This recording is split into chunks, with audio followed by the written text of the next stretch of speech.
Hi, I'm Stephanie Jaworski of joybaking.com. Today we're going to make a Black Forest cake.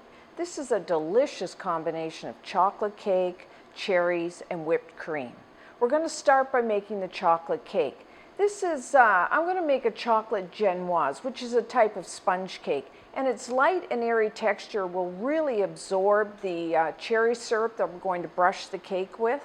But to start, let's preheat our oven to 350 degrees Fahrenheit, which is 180 degrees Celsius. And then you will need a 9-inch, which is 23 centimeter cake pan. And use one that has about 2-inch sides, it's about 5 centimeters. And then you can either butter it, or I'm just going to spray it with a nonstick spray. And then line the bottom of the pan with either a piece of parchment paper or wax paper. And then for the dry ingredients, in a separate bowl, place a half a cup, which is 60 grams of cake flour, along with a third of a cup, 30 grams of unsweetened cocoa powder. Now you can use either just a regular unsweetened or the Dutch process, whichever you like, and just a 1/4 teaspoon of salt. I like to use the kosher salt, and then we're just going to sift this. And that will get rid of, not only mixes the ingredients together, but it also gets rid of any lumps that there may be in either the flour or especially the cocoa powder.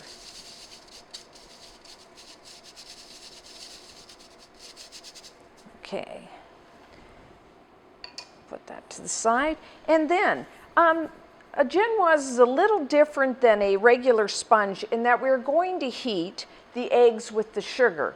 And this just until lukewarm. And that way when we beat them, the eggs and the sugar, it will really get a really nice volume to them. So in a heat-proof bowl, you need 4 large eggs, and to that add 2/3 of a cup, which is about 135 grams of granulated white sugar.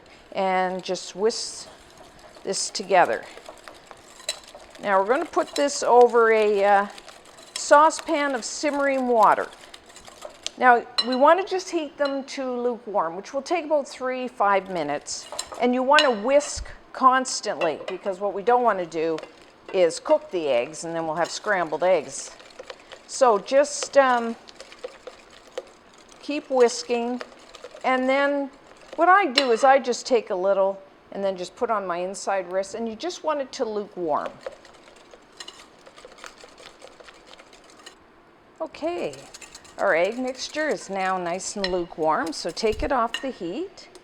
And then, if you're using an electric stand mixer like I have here, use the paddle attachment, or you could just use a hand mixer as well.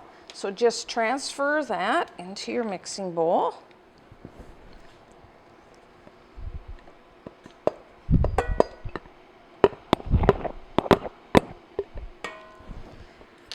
And then we're going to beat this on high speed, probably 3 to maybe 5 minutes. You want it really thick and light colored, kind of like whipped cream.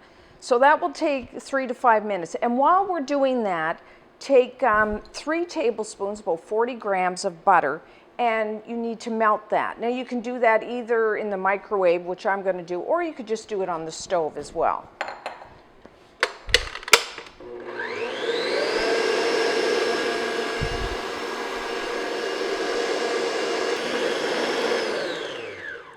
Okay, so this is what we're looking for. As you can see, it's beautifully thick and soft.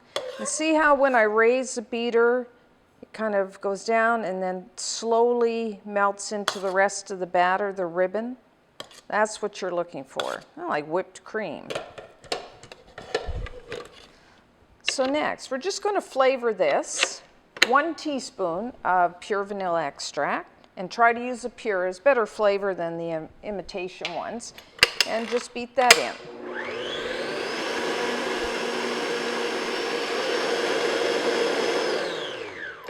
Okay. So now I'm just going to put this in a clear bowl so you can see what I'm doing. You don't have to do this at home. You can just do it right in your same bowl as you mix the batter. Okay. So now, take your flour and cocoa mixture, and you need your some kind of sifter or strainer here, and then we're going to add the flour mixture in 3 additions. So just take some of it, sift it over the top. You want to do this gradually because we don't want to deflate the batter. And then you can either use a wire whisk or just your rubber spatula. Big strokes to mix the flour into this. Just cut through and lift it up.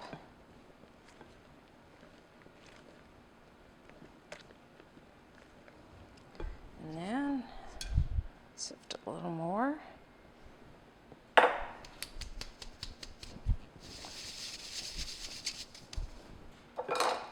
Again, big strokes.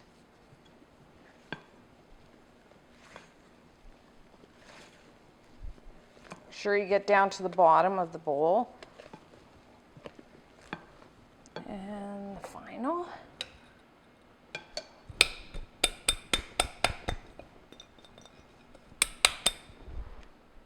This is a little different. A genoise is different than a regular sponge in that it contains butter, and then we did warm the eggs, but it still has a really lovely, airy, light texture. Okay. I said, just make sure you get down to the bottom. You want all that flour mixed in. And now you have your 3 tablespoons, 40 grams of melted butter. And have that lukewarm, because then it will fold into the batter easier. But what we want to do, we don't want to just add that butter right into here. We're going to take somewhere around a cup of the batter, just to lighten this butter because it's quite heavy and our cake is quite light. So just mix that in like that, just to lighten that butter a bit.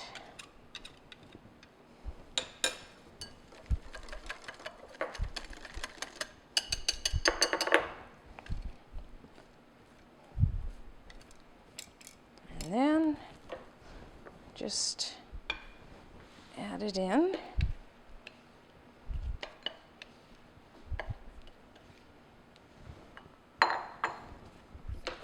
And again, either with, I'm just going to use the wire whisk, but you could use the spatula, and just fold it in like so.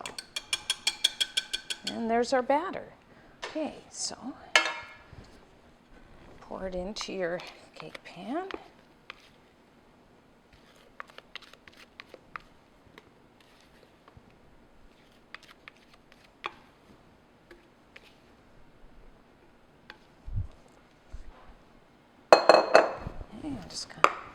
Now what I like to do is just tap it a few times, and then you get, if there's any air bubbles in there, they'll break.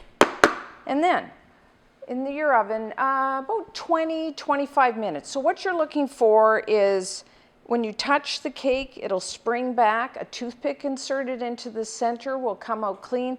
And you will also notice that the cake just starts to shrink from the sides.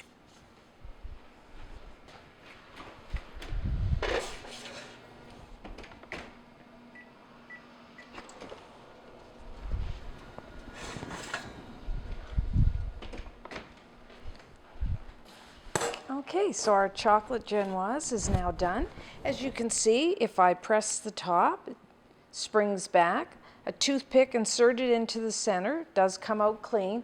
And as you can also see, it's starting to pull away from the sides of the pan. Now, we're going to let this cool completely on a wire rack. And while we do that, we'll start preparing the cherries and the whipped cream. So now we'll start our whipped cream. We're going to use the whipped cream both to fill and frost the cake. So in your mixing bowl, put 2½ cups, that's 600 milliliters, of heavy whipping cream. You may know that as double cream, and that's cream that can be whipped to stiff peaks. And along with that, put 3 tablespoons, that's 35 grams of granulated white sugar, and 1 teaspoon of pure vanilla extract. So what we're really making here is chantilly cream, fancy name for whipped cream. And then just whisk that or stir that, because we want the sugar to dissolve into the whipping cream. So now just cover this, your bowl, and we're going to put both the bowl and your wire whisk in the refrigerator somewhere between 30 and 60 minutes, because what we want is the bowl plus the cream and the whisk get really cold so the cream will really whip up. So now for the cherry filling. You will need 1 24-ounce bottle, that's 700 milliliters, of Morello cherries, and that's a sour cherry. You can find these mostly in specialty food stores like Trader Joe's, Whole Foods, and they have a really nice flavor that really, this is what makes a Black Forest cake. So take your bottle of cherries, and we want to strain them to remove the juice. And you want them, the cherries, these are packed in a light syrup. So just drain that. And then we will need to remove 1 cup, that's 240 milliliters of juice. That's about 1 cup, yeah, okay. And then just put that in a saucepan, along with 1/4 cup, that's 50 grams, of granulated white sugar. Still, the juice is a little sour, so we want to sweeten that up a bit, because this is what we're going to use to brush our cake with. So I'm just going to put this on medium-high heat and stir it, because all we need to do is dissolve the sugar. So just stir it, I don't know, maybe take 3-5 minutes, just until the sugar is dissolved. Okay, so our sugar is now dissolved. I'm just going to pour this back into our measuring cup.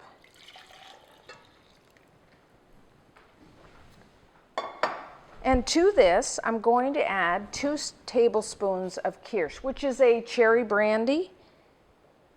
Now, if you don't want alcohol in this dessert, you could leave this out, or you could add, and instead add just a little bit of almond extract. And just stir that in, but the kirsch adds a really nice, it kind of intensifies the cherry flavor of the syrup. And then, so we've drained our cherries, our Morello cherries, so I'm going to put them in a separate bowl. And again, I'm going to add some more the cherry brandy, about 2 tablespoons. Again, if you don't want to use alcohol, you can just leave this out.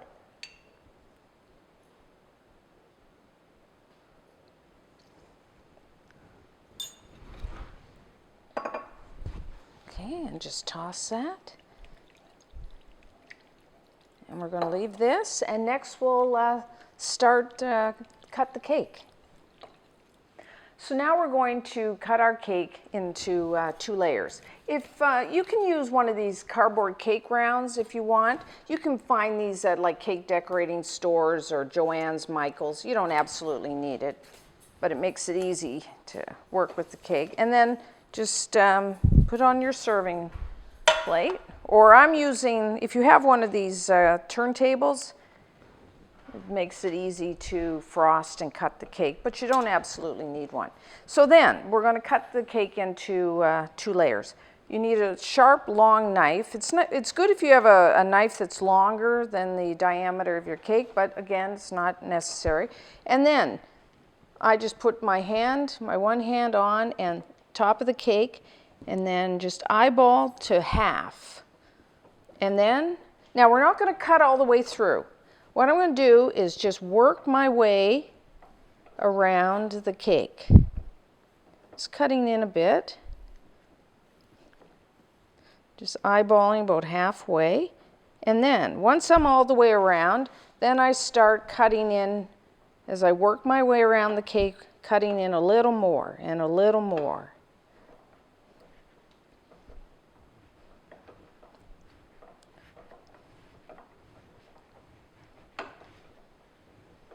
Until I can feel that I've cut all the way through.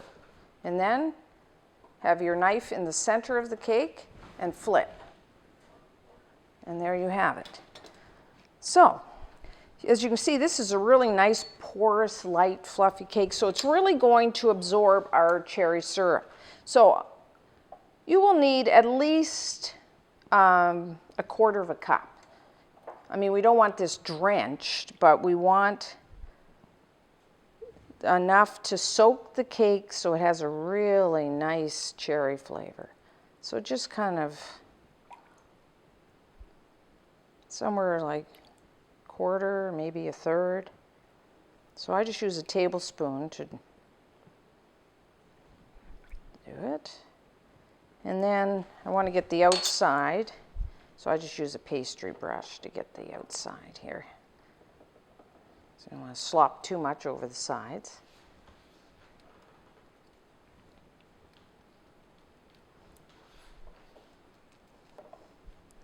Okay, and the next step is to whip the cream. So now we'll whip our cream. So, plastic wrap off here. So we're going to whip it on high speed just until we get stiff peaks.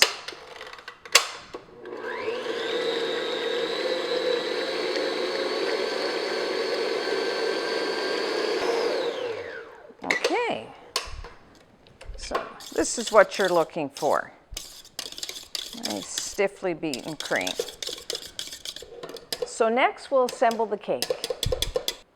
So the first thing I'm going to do is I have a pastry bag here fitted with a 1M star tip, and I'm going to decorate, put rosettes on the top of the Black Forest cake. You don't have to do this, but it's just for decorating. So I'm just going to remove about a cup or so of the whipped cream for that, and put that aside. And then take about, a cup of the cream and just spread it out here. You can just use the back of a spoon, or I'm using a spatula here, a metal spatula. Now don't spread it right to the edge, because when we put the next layer, it kind of squashes it a little and spreads that cream out. So.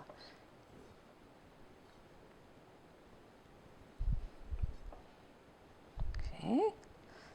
And then we're going to take the cherries and just distribute them over the top of the cream.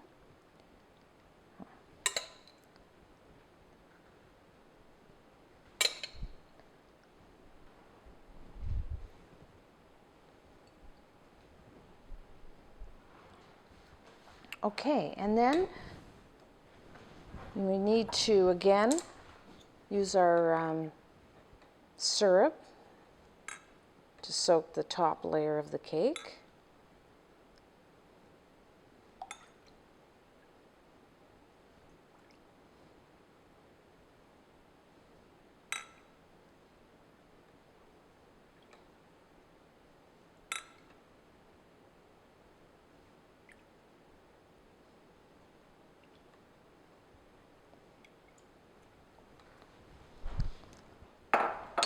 And then we take cake, flip it over, and then just gently press down. Try to get it as even as possible. And then we're just going to take the rest of the cream and frost the top and the sides of the cake. Now some people just like to do the top, which you can, and then just leave the sides bare so you can see what's inside. But I think today we're gonna, so just work your way around. I tend to put it on the top and then just put it over the sides, at least to start here.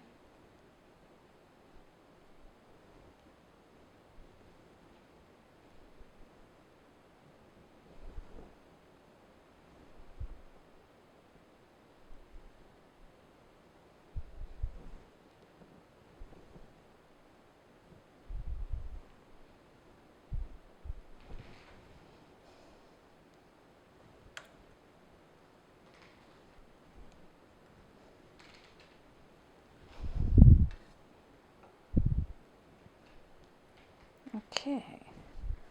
And then I got a little more cream in here. Just take your bag with your tip.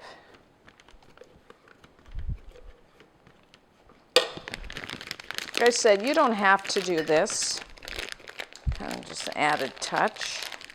So just squeeze the cream down till it comes out, and then just pipe.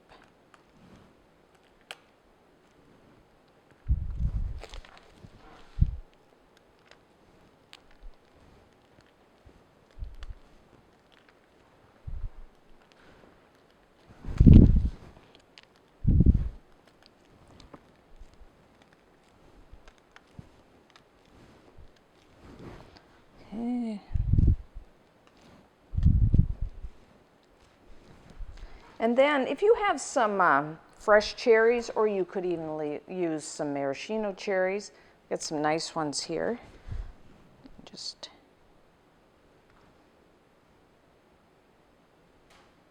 this, and next I'll show you how to make the, we're going to put some chocolate shavings in the center of the cake. I'll show you how to do those.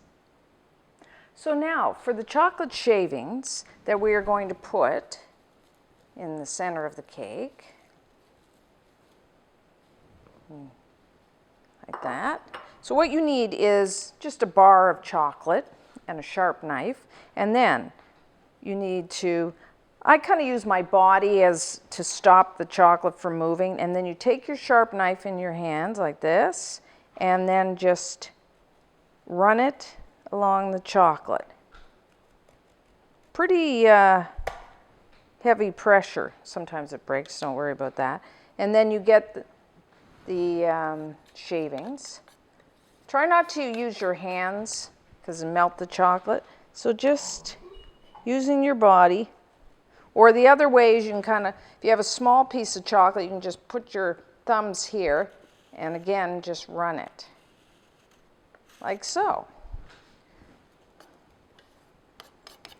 And then we'll just put that over the top. Now I like to make this cake the day before serving, because I find that way, you know, the flavors have time to mingle and the cake soften. But there you have it, a Black Forest cake. So until next time, I'm Stephanie Jaworski of joybaking.com.